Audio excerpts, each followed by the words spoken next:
na técnica, na internet, mas vamos continuar aqui. Só recapitulando, Maria estava falando do mercado de trabalho, ela terminou de falar das políticas públicas do mercado de trabalho, agora ela vai passar para uma outra área. Pode continuar, Maria. Eu até me perdi onde que eu estava falando, mas enfim, acho que eu falei de várias políticas do mercado de trabalho, a gente pode passar então para outras, né? Bom, enfim, com relação a, por exemplo, violência doméstica, acho que é muito importante, assim, talvez pensar em 3 ramos de política, né? Acho que o primeiro deles é essa via jurídica institucional, da gente combater exatamente o crime quando ele acontece, como que a gente vai punir, quem é o agressor, como que a gente vai garantir que as medidas de segurança sejam verdadeiramente cumpridas para essas mulheres, como que a gente vai garantir que essas mulheres tenham acesso, né, que tenham acesso a uma delegacia da mulher, por exemplo, que a gente sabe que não são todos os municípios que têm delegacia da mulher, inclusive se tem uma recomendação nacional com relação a quais municípios deveriam ter, baseado na população desse município, mas não são todos que cumprem isso. Então, muitas vezes falta, né, esse aparato de uma delegacia especializada para conseguir atender as mulheres. E uma coisa também super importante é você treinar, né, quem são esses funcionários que vão lidar com as mulheres vítimas de violência doméstica, porque você precisa ter, de certa maneira, um tratamento humanizado, porque a gente sabe que tem um estigma muito grande com relação à violência doméstica e muitas mulheres acabam desistindo de denunciar, em especial se elas são julgadas, quando elas vão procurar ajuda, né? Então, esse treinamento é super necessário. Aqui no Rio de Janeiro, por exemplo, algo que a gente tinha proposto que poderia ser implementado, porque se tem um programa chamado Patrulha Maria da Penha, que a Polícia Militar tenta garantir que essas medidas de segurança sejam cumpridas. E aí a gente estava com uma proposta de fazer uma expansão disso para a Prefeitura, para que a Guarda Municipal também atuasse nesse sentido. E as guardas municipais, assim, os aparatos de segurança das prefeituras já atuam em alguns outros municípios para, né, ajudar essas mulheres a verificar se essas medidas de segurança estão sendo verdadeiramente cumpridas. Então, a Lei Maria da Penha é uma lei super abrangente, na verdade, ela não consta só, enfim, a lei em si, ela vem com várias outras medidas institucionais que devam ser implementadas, né, para se ter um atendimento a essas mulheres, mas não basta só essa via do que a gente vai fazer depois que a violência acontece. A gente tem que prevenir ela antes. E para prevenir essa violência, uma coisa totalmente necessária é a gente tentar mudar as normas sociais que levam à violência doméstica ocorrer. Essas normas sociais que veem, né, a mulher como uma propriedade de um homem e essa norma social que acredita que conflitos devem ser resolvidos necessariamente com violência e não com diálogo. Então, uma coisa que vem sendo adotada em vários países são políticas de ir até as comunidades rurais, que poderia ser feito com favelas aqui, por exemplo, e ter sessões, né, junto com membros do governo, por exemplo, de tentar conversar, né, com as pessoas sobre essas questões de igualdade mesmo, falar sobre igualdade, falar sobre resolução de conflito, falar do repúdio à violência contra a mulher, da sociedade, daquela comunidade toda se engajar, até para, por exemplo, vizinhos denunciarem, né, e falarem, realmente isso é inaceitável, a gente está junto nesse combate. Então, essa via de normas sociais, ela é super necessária. Já se tem feito, existem aqui no Brasil algumas ONGs que fazem esse programa, mas nada em uma escala muito grande. Na verdade, o que é feito, por exemplo, ONGs com parcerias com prefeituras, eles fazem alguns trabalhos, por exemplo, de trabalhar com novos tipos de masculinidades, e aí, enfim, são grupos de homens que conversam com outros homens e falam sobre essas questões, mas um programa amplo, por exemplo, em escala nacional, como é implementado no Peru, por exemplo, e se tem alguns países da África, a gente não tem isso aqui. De ir, né, mais na ponta, nos municípios pequenos, e chegar lá e ter uma pessoa que vai conversar, a comunidade inteira conversar sobre desigualdade de gênero, isso a gente não tem. E mudar essas normas sociais é totalmente necessário quando a gente vai pensar em tentar resolver a raiz do problema. Tem uma coisa muito interessante também, porque tem programas que são voltados até para crianças e adolescentes, discutir, né, questões de gênero na escola, desde pequenos, para tentar mudar essas normas sociais. Na Índia, tem um programa que foi avaliado recentemente e assim, o programa realmente mudou as atitudes, né,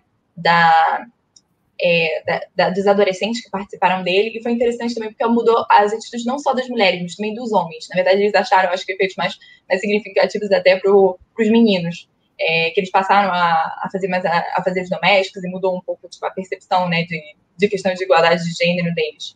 Então, isso também é importante ser implementado aqui. Infelizmente, a gente vive em um país que você falar a palavra gênero é como se fosse um crime, e as pessoas acham que, enfim, que eles têm uma visão totalmente distorcida do que é falar sobre gênero, que na verdade é falar sobre igualdade. E é super importante a gente trabalhar isso desde pequeno. Isso não é necessariamente viés ideológico, isso é uma questão de direitos humanos, no final das contas. A gente tem alguns programas aqui no Brasil que tentam tratar isso, mas também são coisas mais municipais, assim. Se tem um programa chamado, no Rio de Janeiro, Maria da Penha Vai à Escola, que tenta tratar essa questão da violência contra a mulher, nas escolas acho que ensino fundamental, ensino fundamental.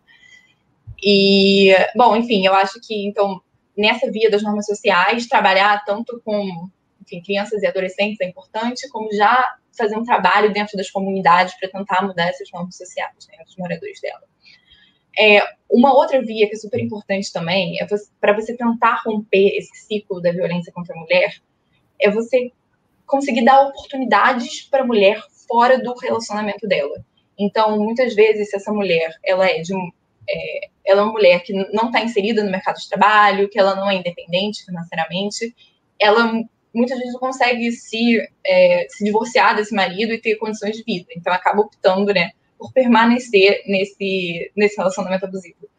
E, então, assim, combinar, né, a questão do combate da violência contra a mulher com programas de, por exemplo, empoderamento, né, feminino. Se tem tentado, por exemplo, fazer com programas de crédito às mulheres, com oportunidades de empregos especiais, por exemplo, as casas das mulheres aqui no município do Rio de Janeiro, eles têm trabalhos voltados, né, à empregabilidade dessas mulheres que procuram as casas. Então, isso é totalmente importante, né, se a gente quer romper esse ciclo. E, bom, aí eu vou... Você tinha falado sobre políticas públicas, né? Porque a gente não implementa políticas públicas focadas em mulheres, né? E também evidências. Então, vou falar dos dois. Eu acho que... Eu vou colocar um gancho num outro tema que é importante, que a gente fala sobre representatividade das mulheres na política. A representatividade das mulheres na política é muito baixa. O Brasil desempenha muito mal em rankings internacionais, assim. Eu acho que, assim, antes de 2018, eu não sei se esse número mudou, mas eu tinha visto que o Brasil desempenhava pior do que a Arábia Saudita. Assim, isso é uma coisa muito simbólica, né, do quão ruim a gente está, em termos de mulheres na Câmara de Deputados. E aí a gente tem que pensar, bom, por que a gente não elege mulheres? Qual a importância de se eleger mulheres, né? A importância de se eleger mulheres, eu acho que assim, para além da representatividade, ser uma mulher estando lá, o que é um absurdo a gente ter, né, mais da metade da população sendo mulher, ou praticamente metade da população sendo mulher, e você ter uma representatividade de 10% a no máximo 20%. Assim. Isso é um absurdo. Por que essas mulheres não estão na política? E uma outra via de que a gente tem que pensar também é que as mulheres, elas têm preocupações diferentes dos homens quando elas são políticas. Então, se tem evidências que as mulheres normalmente se importam mais com questões sociais do que necessariamente os homens. E se tem evidências, por exemplo, para a Índia, que foi feito, de que tem uma preocupação diferente com relação a políticas de saúde, de infraestrutura para as mulheres. Aqui tem uma evidência para o Brasil que as mulheres são, em média, menos corruptas do que os homens também. Então, se pensar que eleger mulheres é muito importante, tanto uma representatividade de ser uma mulher ocupando uma posição de poder, tanto uma representatividade que vai mais no sentido de ser uma mulher pensando em políticas sociais e também políticas para mulheres, né? De alguma forma, as mulheres têm preocupações também, né, com o que elas vivem, com essa realidade das mulheres que é diferente da realidade dos homens em muitos casos. Então, o que eu estava falando da questão das políticas públicas, eu acho que no momento é isso também. A gente tem poucas mulheres defendendo os nossos direitos nas instituições de poder, e isso é importante. E o outro ponto, que é com relação às políticas públicas baseadas em evidência, eu acho que isso é uma coisa mais geral, né? A gente tem muitas poucas políticas públicas baseadas em evidências em todos os sentidos. Assim. Não é só na questão de desigualdade de gênero, mas também nas outras. Eu acho que tem muito pouco uma cultura de avaliar a política pública, isso enfim, quase inexistente em grande parte das instâncias de poder aqui. E com questão de gênero também é a mesma coisa. Assim, teve um dado que o Instituto Garapé tinha divulgado, que era tipo, quase 98%, um pouco mais do que isso, de políticas voltadas a combate à violência contra a mulher que não eram avaliadas. E assim, não é que ela não é avaliada quantitativamente, assim, com métodos, né, robustos que nem a gente em economia tenta fazer. Ela não era avaliada de jeito nenhum, nem qualitativamente. Também, não tentando minimizar a avaliação qualitativa, porque ela é super importante, ela deveria acompanhar a avaliação quantitativa, mas não é avaliada de jeito nenhum. Então, se vocês implementam política pública, você não tem nem ideia se ela está fazendo efeito, se ela não está fazendo. Você tem dados muito ruins. Assim, isso é uma coisa... os pesquisadores em violência contra a mulher aqui no Brasil falam, os dados são terríveis. Assim, você tem problema sério do preenchimento desses dados, então você tem dados totalmente incompletos, você não consegue compatibilizar bases de dados para entender o problema numa realidade, né, mais substantiva dele. Então, esse esforço de você ter mais dados relacionados a problemas, né, de mulheres é super importante. Assim, isso é uma coisa realmente que a gente deveria pensar muito mais e defender mesmo. Vamos ter dados melhores, vamos tentar entender quais são as normas sociais que, por exemplo, levam a lugares terem indicadores, né, de violência contra a mulher piores do que outros. Porque se a gente não consegue entender o problema, como que a gente vai combater ele? De maneira a realmente tentar diminuir uma realidade tão grave quanto a questão de desigualdade de gênero aqui. Enfim, eu falei muito. Eu acho que deu para entender assim, bastante sobre essa questão das evidências. Eu vou pegar um gancho que você falou, que eu achei que vai servir agora para a próxima pergunta, que é das eleições, da questão da representatividade das mulheres. Você falou que é muito baixa, né? E a gente teve recentemente várias eleições municipais, e aí eu queria entender o que você achou desses resultados das eleições municipais, se você viu alguma perspectiva de esperança para as mulheres terem mais espaço na política, ou você acha que piorou, ou conseguiu cair ainda mais? Qual foi a sua análise sobre isso? Então, bom, esse ano é um ano muito atípico, né? Que é um ano de você não estar podendo fazer campanha da mesma maneira que você estava fazendo antes. Aqui no Rio de Janeiro, a gente teve uma melhora em termos de mulheres eleitas. Algo nesse sentido, assim. Ainda é muito, né? Eu acho que essa é uma das grandes questões. Mas o que foi tentado se fazer antes foi colocar um mínimo de financiamento, né? Então, agora, o fundo eleitoral ele tem uma cota para ser destinado às mulheres, e isso, de alguma forma, é uma política muito essencial.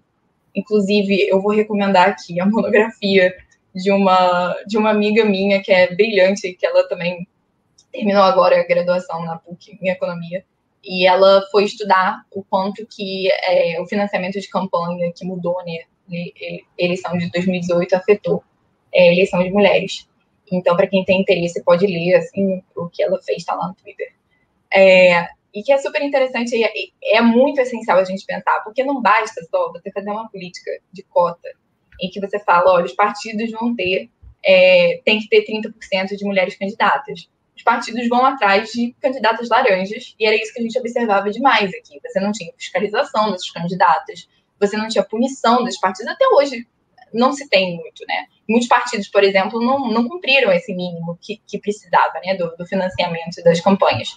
Mas esse é o problema, a gente tem que realmente punir esses partidos que não cumprem, ou punir esses partidos que a gente descobre que eles estão tendo candidatos laranjas. A gente tem que ter uma ação, eu acho, bem mais de cobrança em relação a essa questão de representatividade, porque a gente tem uma política que, infelizmente, não produz os resultados que a gente gostaria. Não que ela não seja uma política necessária, eu acho que ela é totalmente necessária, mas ela não é suficiente, infelizmente, né, para garantir essa representatividade das mulheres. Eu, particularmente, essa é a minha opinião, eu acho que deveria ter cota em termos de assento nas câmaras. Eu acho que isso deveria ser adotado no Brasil, e realmente aí, quando a gente vê uma coisa dessas, os partidos vão investir mais em mulheres.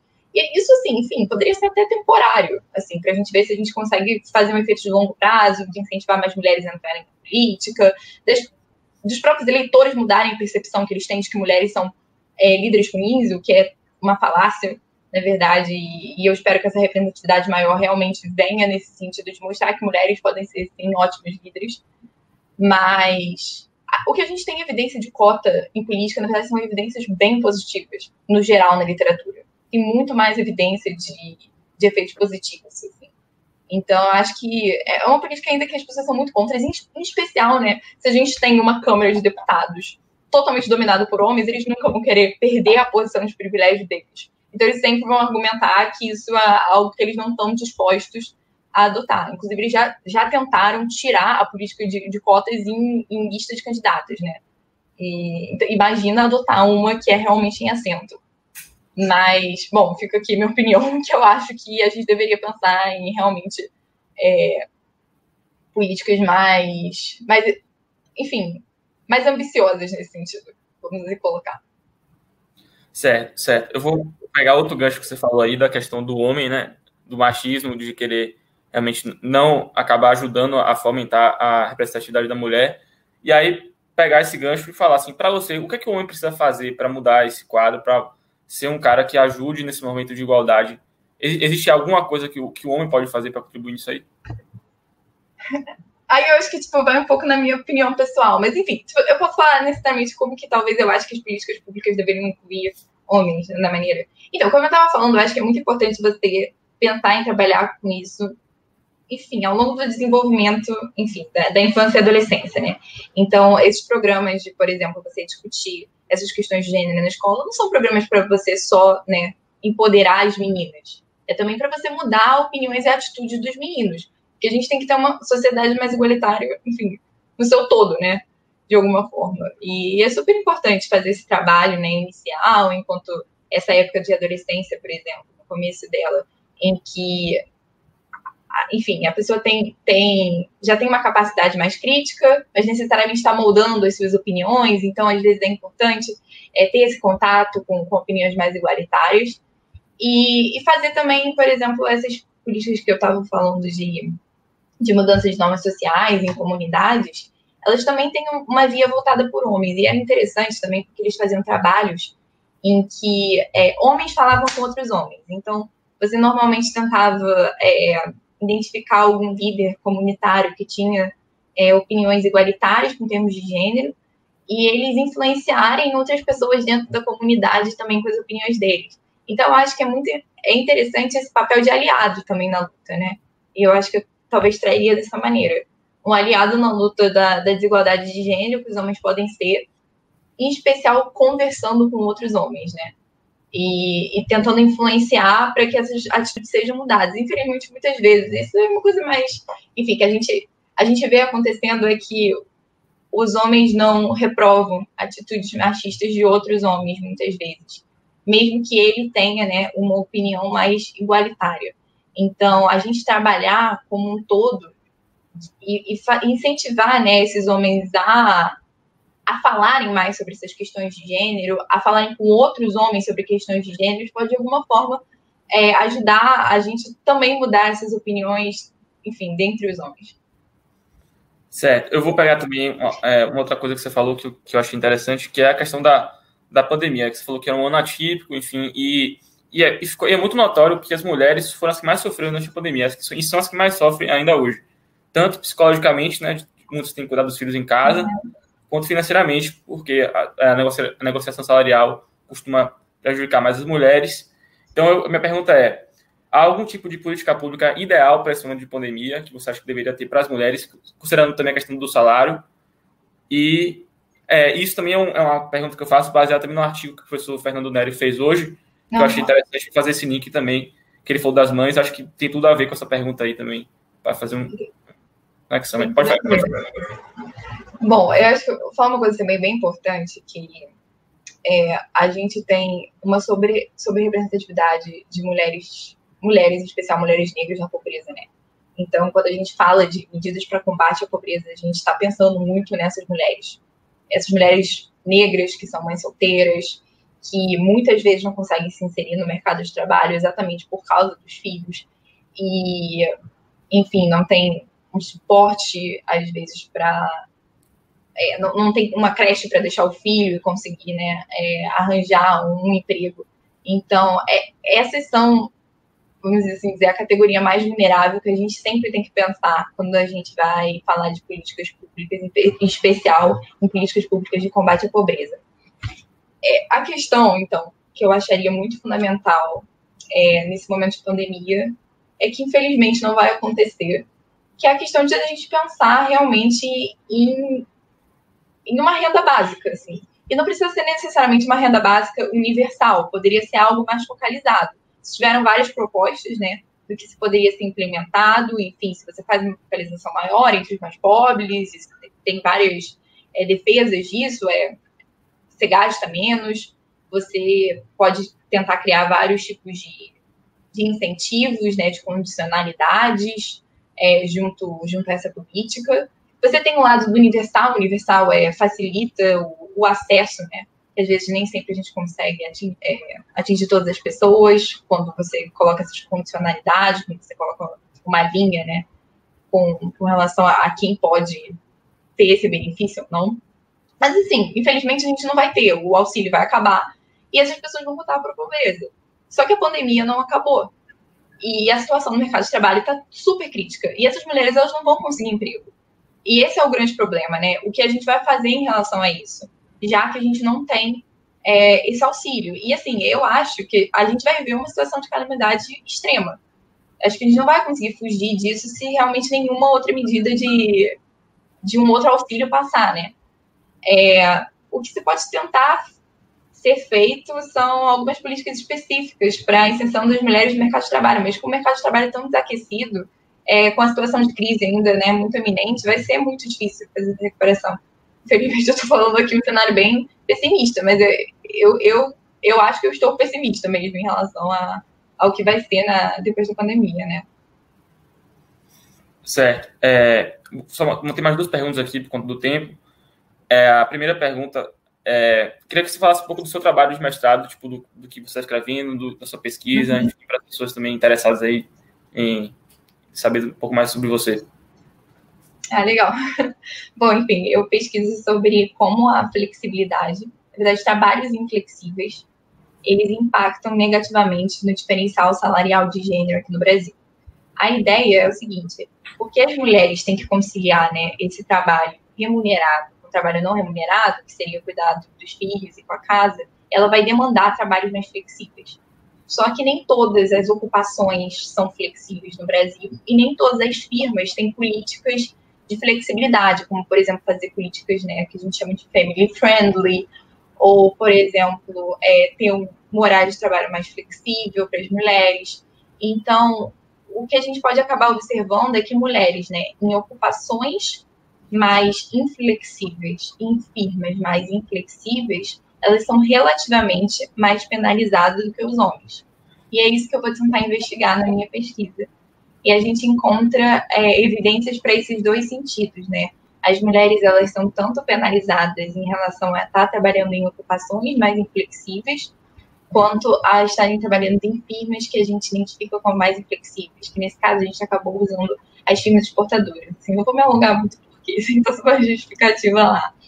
Mas é porque exatamente são firmas que a gente identificou que tem, né, composições de ocupações, trabalhadores e mulheres em cargos de gerência, que contribuem para essa ideia de que é uma firma mais inflexível, tem que atender padrões internacionais, então os trabalhadores têm que trabalhar mais horas, para certas ocupações flexíveis tem que viajar muito, tem que atender cliente em fusos horários diferentes, então são firmas que têm características diferentes, né?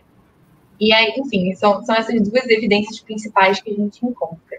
O que a gente tentou olhar também, e eu vou investigar isso um pouco mais agora nos próximos passos, é quem está sendo mais penalizada pela questão da inflexibilidade do trabalho, né? Existem duas teorias, eu acho, talvez seria que a gente tem uma teoria na literatura de diferencial salarial, que existe um teto de vidro para mulheres em algumas ocupações. Ou seja, né, as mulheres, quando elas estão em ocupações que pagam muito, elas têm uma dificuldade maior de chegar a um salário igual, mais próximo dos homens. E é isso que a gente chama de teto de vida. Então, poderia ter esse efeito, na verdade, da penalidade ser maior para as mulheres, né, mais escolarizadas, mais ricas, ou poderia ter um outro impacto, que é o fato das mulheres mais pobres, exatamente porque você tem uma oferta de creche muito ruim do Brasil, elas não conseguem, né, pagar uma babá, uma empregada doméstica, que nem as mulheres ricas aqui no Brasil conseguem. E isso é uma diferença, acho que, bem importante em relação aos estudos de flexibilidade feitos em outros lugares do mundo. Porque nos Estados Unidos, na Europa, o trabalho doméstico é muito mais caro que o trabalho doméstico aqui, né? Então, a gente poderia ver exatamente esses efeitos heterogêneos de que a penalidade vai muito para as mulheres mais pobres, mas as mulheres mais ricas, elas conseguem, de alguma forma, se blindar em relação a essa penalidade. Então, enfim, ela poderia aceitar uma ocupação, um emprego numa firma mais flexível, se ela conseguir pagar, né, uma babá, uma empregada doméstica, para cuidar dos filhos e da casa. E a gente encontrou, na verdade, efeitos que vão mais um pouco nessa linha vai um pouco mais nessa linha da questão das mulheres mais pobres estarem sendo mais penalizadas, mas ainda tem uma linha que as mulheres mais ricas também podem ser. Depende de como a gente faz a estimação. Aí eu vou entrar numa coisa muito, muito complicada para ser explicada aqui. Mas a gente vai investigar de outras formas também. Acho que vendo mais a questão de renda, porque eu tinha feito separado para trabalhadores com ensino superior e sem ensino superior. Tentar ver com a distribuição de renda e também tentar pegar uma diferença com relação a mulheres que têm filhos e mulheres que não têm filhos, porque a gente acredita, né, que o impacto dessa inflexibilidade, penalizando as mulheres, é bem maior para as mulheres que têm filhos, exatamente por causa dessa decisão, né, de como alocar o tempo de trabalho remunerado e não remunerado. E aí a última pergunta é justamente também pegando esse ponto da inflexibilidade, que só para eu entender um pouco melhor a questão, como é que essa inflexibilidade ela influencia no gap salarial das mulheres, né? Existe alguma relação entre isso? Entre a inflexibilidade e esse gap salarial? Então, a inflexibilidade, ela ia atuar da seguinte forma. Na verdade, são várias coisas na teoria, mas uma delas é assim, um trabalho inflexível. O que é um trabalho inflexível? Acho que eu esqueci de explicar isso, né? Porque acho que nem todo mundo está familiarizado com esse conceito. Um trabalho flexível, ele é um trabalho que você, às vezes, tem que cumprir deadlines, né, mais restritos, que são trabalhos que você tem que trabalhar normalmente mais horas. E eu acho que, em especial, são trabalhos que é difícil você encontrar um substituto para ele. Então, às vezes, é um trabalho muito voltado para um certo tipo de trabalhador e eles têm que estar disponível para a empresa, inclusive em horários que não são o horário contratual de trabalho, né? Então, assim, você tem que receber ligação de quando você está na sua casa, algumas emergências, você tem que ir para sua empresa, você tem que viajar, etc. Então, isso poderiam ser características de trabalhos inflexíveis. Como que ele poderia penalizar as mulheres? Uma das vias, que é essa via da questão de substituir um trabalhador, é porque realmente, se você tem ocupações que é difícil de você substituir, você pode observar um padrão que os salários eles não vão ser lineares em relação às horas trabalhadas.